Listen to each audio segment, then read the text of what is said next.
धुमा धुमा से मरा, धुमा धुमा से मरा। एक नहीं दो नहीं, तीन नहीं चार नहीं, एक नहीं दो नहीं, तीन नहीं चार नहीं, पांच पत्थर नदी से लेकर एक पत्थर से हटाया।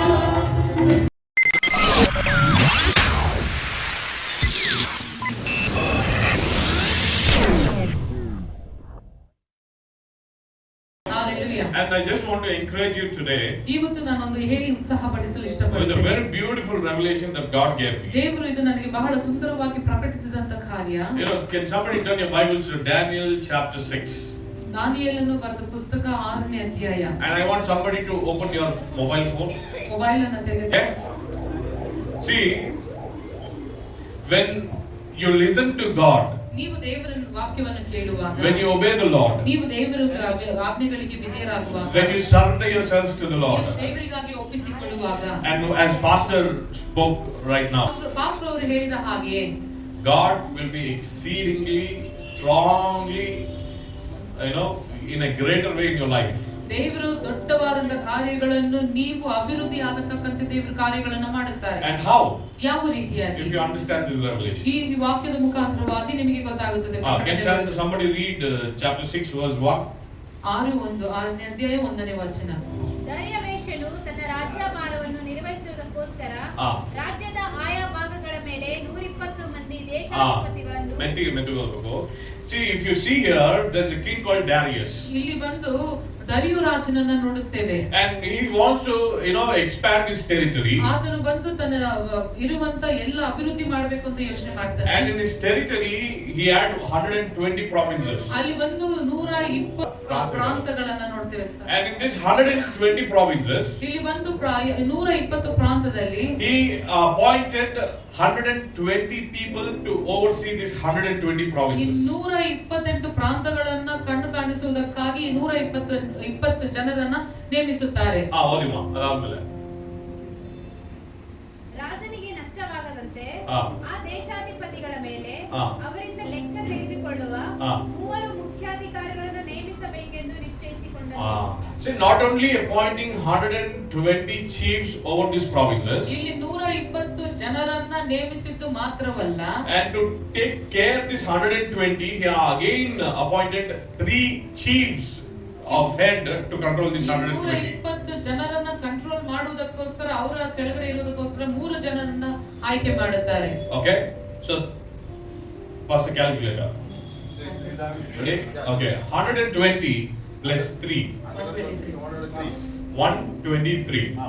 In this 123, one among them is Daniel. ಈ 123 ಜನರಲ್ಲಿ ಒಬ್ಬನಾಗಿರುವುದು ದಾನಿಯೇಲನು. So let us remove Daniel away. ಇದರಲ್ಲಿ ದಾನಿಯೇಲನನ್ನ ತೆಗೆಯೋಣ. So if we minus 1, how much it will be? 122. Okay, so the king appointed 122 people there, include if we remove Daniel. ದಾನಿಯೇಲನನ್ನು ತೆಗೆದು ಆಚೆ ಇಟ್ಟರೆ ಅಲ್ಲಿ 122 ಜನ ನೋಡ್ತೇವೆ. You can read the remaining scripture when you go back home, because no time.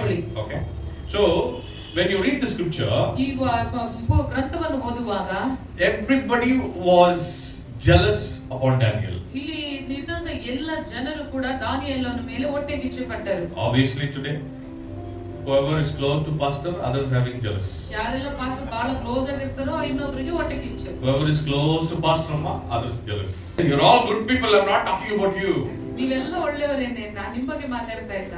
I'm talking about what happened in the Bible. ಇಲ್ಲಿ Bible ಅಲ್ಲಿ ಏನು ನಡೀತೋ ಅದನ್ನ ಹೇಳ್ತಾ ಇದ್ದೀನಿ. So as he was very jealous, people were against Daniel. ಇಲ್ಲಿ ಜನರೆಲ್ಲರೂ ಕೂಡ ಹೊಟ್ಟೆಕಿಚ್ಚಿನಿಂದ ಇದ್ದರು. Because Daniel was the only one person who was highly in the educated realm, where he can reveal everything whatever the king has doubts or clear anything to the king. ಅಷ್ಟು ಜನರಲ್ಲಿ ಇದ್ದದ್ದು ಬಹಳ ಜ್ಞಾನಿಯಾದದ್ದು ದಾನಿಯೇಲನೇ. ಯಾಕಂದ್ರೆ ರಾಜನಿಗೆ ಬಂದಂತ ಕನಸುಗಳನ್ನು ಆತನು ವಿವರಿಸುತ್ತಿದ್ದ, ರಾಜನು ಹೇಳದೇ ಇರುವಂತ ಕನಸುಗಳನ್ನು ಕೂಡ ಆತನು ವಿವರಿಸುತ್ತಿದ್ದ. To spoil this, ಇದನ್ನ ಹಾಳು ಮಾಡುವುದಕ್ಕಾಗಿ these 122 people, ನೀವು 122 ಜನ planned something. ಅವರು ಏನೋ ಒಂದು ಯೋಜನೆ ಮಾಡ್ತಾರೆ. What they have planned, ಏನನ್ನ ಯೋಜನೆ ಮಾಡ್ತಾರೆ? however, ಏನನ್ನ ಆಗಲಿ, in whatever way, ಯಾವುದೇ ಒಂದು ರೀತಿಯಾಗಿ we need to bring this guy down. ನಾವು ಈ ವ್ಯಕ್ತಿಯನ್ನ ಕೆಳಗಡೆ ತರಬೇಕು. So what they did, ಅವರು ಏನ್ ಮಾಡಿದ್ರು? they all went and had a meeting with the king. ಅವರು ಎಲ್ಲರೂ ಹೋಗಿ ರಾಜನ ಬಳಿಯಲ್ಲಿ ಒಂದು ಮಾತುಕತೆ What ಮಾಡುತ್ತಾರೆ. is the meeting? ಏನು ಮೀಟಿಂಗ್ ಆಗಿದೆ?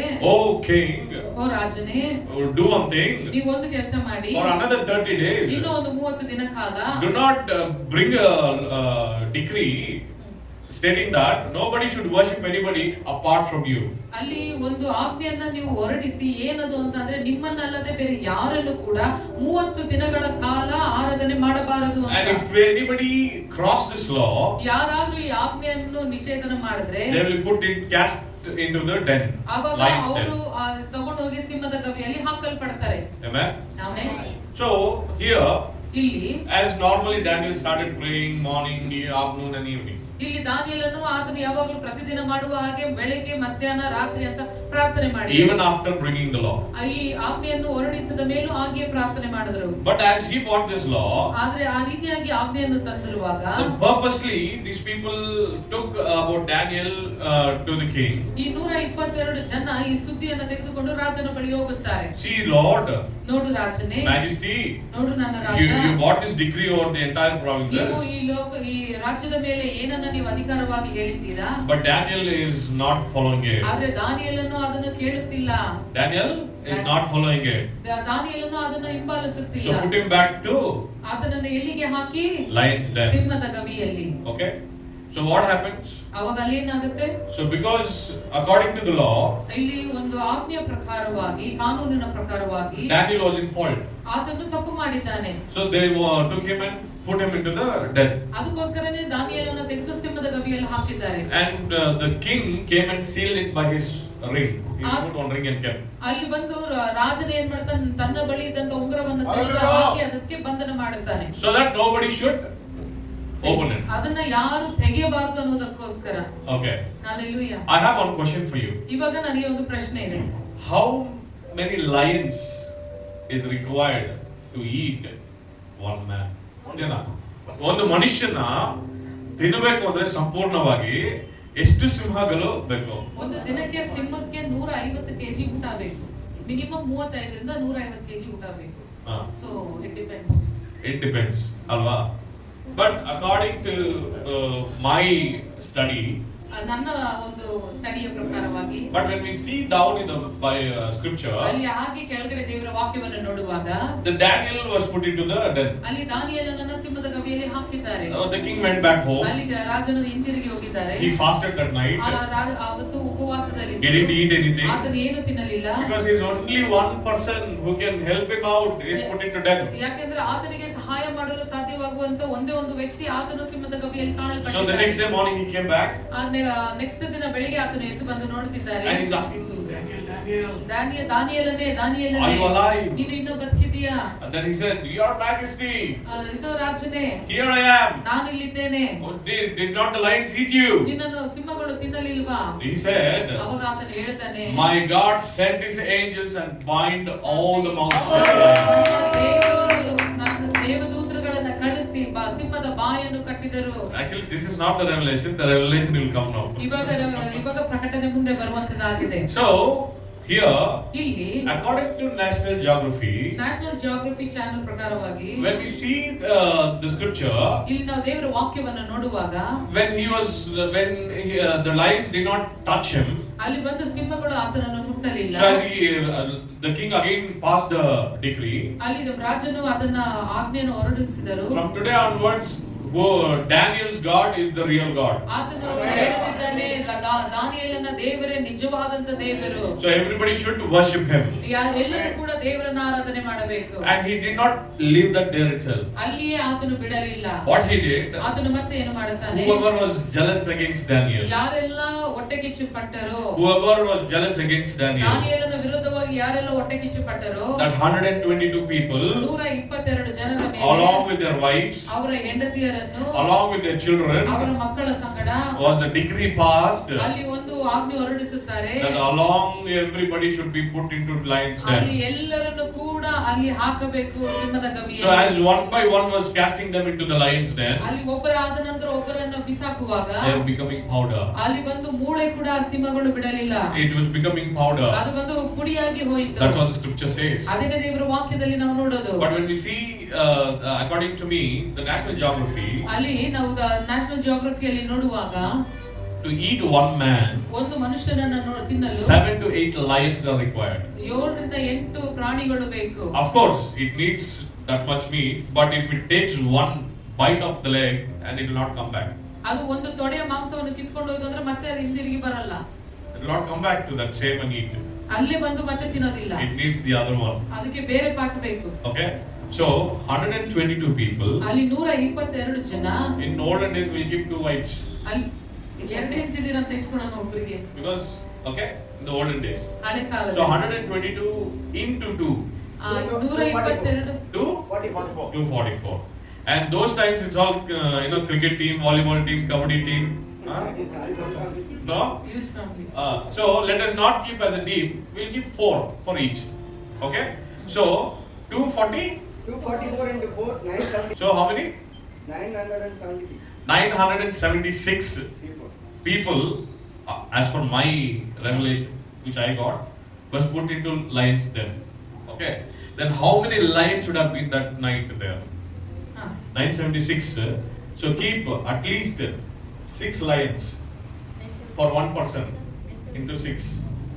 5,856 lions were there according to the revelation what I have that day in the den. Okay? Which means everybody was, all these 944 or 1,000 members who were being putting inside were becoming powder. ಇಲ್ಲಿ 900 ಚಿಲ್ಲರೆ ಜನನ ಹಾಕ್ಬೇಕಾದ್ರೆ ಅವರು ಪುಡಿ ಹಾಕ್ತಾ ಇದ್ರು. Okay? So let us remove that 856, we'll only keep 5,000. ಅಲ್ಲಿ ಬರೀ 5,000 ಮಾತ್ರ ಇಟ್ಕೊಳ್ಳೋಣ. So how many problems you have today? ಇವತ್ತು ನಿಮಗೆ ಎಷ್ಟು ತೊಂದರೆಗಳಿದೆ? How many problems you have ಎಷ್ಟು today? ತೊಂದರೆಗಳು ನಿಮಗೆ ಇದೆ? We can count, right? ನಾವು ಅದನ್ನ ಎಣಿಸಲು ಸಾಧ್ಯನಾ? Back pain, ಬ್ಯಾಕ್ ಪೇನ್, ತಲೆನೋವು, ಹಣಕಾಸು, ಫೈನಾನ್ಸ್ ಕಷ್ಟ, ಕಷ್ಟ, ನೋವು, heart problem, kidney problem, liver problem ಎಲ್ಲ ಕೌಂಟ್ ಮಾಡ್ಬೋದು. ಎಲ್ಲ ಕೌಂಟ್ ಮಾಡಬಹುದು. ಹೌದಲ್ವಾ? ಹೌದಲ್ವಾ? ಆದ್ರೆ ದೇವರು ನಿನಗೆ ನನಗೆ ಕೊಟ್ಟಿರುವ God blessed us with 2 angels. ದೇವರು ನಮಗೆ 2 ದೂತರನ್ನ ಕೊಟ್ಟಿದ್ದಾರೆ. God blessed us. ನಮಗೆ ದೇವರು 2 ದೂತರ ಮುಖಾಂತರವಾಗಿ ಆಶೀರ್ವದಿಸಿದ್ದಾರೆ. In that, you know what is the one angel's capacity? ಒಂದು ದೂತನ ಕೆಪಾಸಿಟಿ ಏನು ಗೊತ್ತಾ? You know what is the, Daniel said God sent his angel and he shut the mouth, lion's mouth. Okay? ದಾನಿಯೇಲನು ಹೇಳ್ತಾನೆ ದೇವದೂತರನ್ನ ಕಳಿಸಿ ಸಿಂಹಗಳ ಬಾಯನ್ನು ಮುಚ್ಚಿದನು. Now what is the one angel capacity? ಒಂದು ಏಂಜಲ್ಗೆ ಇರುವಂತ capacity ಎಷ್ಟು ಅವಾಗ? You see in Ezekiel, ಎಸೆಕಿಯೇಲ್ ಅಲ್ಲಿ ನೋಡುವಾಗ 1,85,000 soldiers were killed by one angel. 1,85,000 ಸೈನಿಕರನ್ನ ಕೊಂದದ್ದು ಒಂದೇ ಒಂದು ದೂತ. And if 2 angels, 2 ದೂತರಿದ್ರೆ how many? ಅವಾಗ ಅಲ್ಲಿಗೆ ಎಷ್ಟಾಯ್ತು? 3,70,000. If you have 3,70,000 problems also, your 2 angel has a capacity to deliver you. 3,700 ಚಿಲ್ಲರೆ ತೊಂದರೆಗಳಿದ್ರು ಕೂಡ 3,70,000 ಚಿಲ್ಲರೆ ನಿಮಗೆ ಕಷ್ಟಗಳಿದ್ರು ಕೂಡ 2 ದೇವದೂತರುಗಳು ಅದನ್ನ ಎಲ್ಲವನ್ನು ಸಂಹರಿಸಲು ಸಾಧ್ಯ. That's why God gave everybody an angel. ಅದಕ್ಕೋಸ್ಕರನೇ ದೇವರು ಪ್ರತಿಯೊಬ್ಬರಿಗೂ ದೇವದೂತನನ್ನು ಕೊಟ್ಟಿದ್ದಾರೆ. To help and support you. ನಿಮ್ಮನ್ನು ಸಹಾಯ ಮಾಡುವುದಕ್ಕಾಗಿ. To bring you out from every problem. ನಿಮ್ಮನ್ನು ಎಲ್ಲ ತೊಂದರೆಗಳಿಂದ ಆಚೆ To bring ತರುವುದಕ್ಕಾಗಿ. you out from every trial. ನಿಮಗೆ ನಡೆಯುತ್ತಿರುವಂತ ಎಲ್ಲ ಕಷ್ಟ ಆಗುಹೋಗುಗಳಿಂದ ಬಿಡಿಸುವುದಕ್ಕಾಗಿ. But as youths, no? ಆದ್ರೆ ನಾವು ಯೌವನಸ್ಥರಾಗಿ You should always be brave. ನೀವು ಯಾವಾಗಲೂ You ಧೈರ್ಯವಂತರಾಗಿರಬೇಕು. should always be brave. ನೀವು ಧೈರ್ಯವಂತರಾಗಿರಬೇಕು. When you are brave, only you can do greater things. ನೀವು ಧೈರ್ಯವಾಗಿರುವಾಗ ಅನೇಕ ದೊಡ್ಡ ಕಾರ್ಯಗಳನ್ನು If you ಮಾಡಲು fear, ಸಾಧ್ಯ. ನೀವು ಭಯಪಟ್ಟರೆ you are gone. ನೀವು ಹೋದ್ರಿ. You are gone. That is why God has given you all an angel. ಅದಕ್ಕೋಸ್ಕರನೇ ದೇವರು ನಿಮ್ಮೆಲ್ಲರಿಗೂ ಕೂಡ ದೇವದೂತನನ್ನು ಕೊಟ್ಟಿದ್ದಾರೆ. You know, one angel, 1,85,000. If we count all our problems, 30 to 35. That's all. ನಾವೆಲ್ಲ ತೊಂದರೆಗಳನ್ನ ಎಣಿಸಿದ್ರು 35 ರಿಂದ 40 ಹೋದ್ರೆ ಹೆಚ್ಚು. Correct? ಹೌದಲ್ವಾ? But how much more the angels will do for you. ಆದ್ರೆ ಆ ದೇವದೂತರು ನಮಗೋಸ್ಕರ ಎಷ್ಟು ದೊಡ್ಡ Then ಕಾರ್ಯಗಳನ್ನು just think, ಮಾಡಿದ್ದಾರೆ. if God himself comes, then what more he can do. ದೇವರು ಆತನೇ ಇಳಿದು ಬರುವುದಾದ್ರೆ ಇನ್ನು ಎಷ್ಟು ಮಹತ್ ಕಾರ್ಯಗಳನ್ನು ದೇವರು ನಮಗೆ That's why he said, I will fill you with my wisdom. ಅದಕ್ಕೋಸ್ಕರನೇ ದೇವರ ವಾಕ್ಯದಲ್ಲಿ ಹೇಳುತ್ತೆ, ನಾನು ನನ್ನ ಜ್ಞಾನದಿಂದ ನಿಮ್ಮನ್ನು I will fill you with my joy. ನಾನು ನಿಮ್ಮನ್ನು ನನ್ನ ಸಂತೋಷದಿಂದ ತುಂಬಿಸುತ್ತೇನೆ. I will fill you with my strength. ನಾನು ನನ್ನ ಬಲದಿಂದ ನಿಮ್ಮನ್ನು ಬಲಪಡಿಸುತ್ತೇನೆ. You know, in your young age, ನೀವು ನಿಮ್ಮ ಚಿಕ್ಕ ವಯಸ್ಸಿನಲ್ಲೇ you are like arrows in the hands of the ನೀವು Lord. ದೇವರ ಕೈಯಲ್ಲಿರುವಂತಹ ಬಿಲ್ಲುಗಳ ಹಾಗೆಯೂ ಬಾಣದ ಹಾಗೆಯೂ ಇದ್ದೀರಾ, Right? ಅಂಬುಗಳಾಗಿದ್ದೀರಾ. When God pushes you, ದೇವರು ನಿಮ್ಮನ್ನು ತಳ್ಳುವಾಗ one strike for the devil. ಒಂದು ನೇರವಾಗಿ ಒಂದೇ ಒಂದು ಏಟು ಬೀಳುತ್ತೆ ಸೈತಾನನಿಗೆ. ಅಡಿಚನಯ್ಯ ದಾವೀದು ನೆತ್ತಿಗೆ ಅಡಿ, ಅದು ಇಲ್ದನಯ್ಯ ಗೋಲಿಯಾತ್. ಸತ್ತಬೇಡಿ.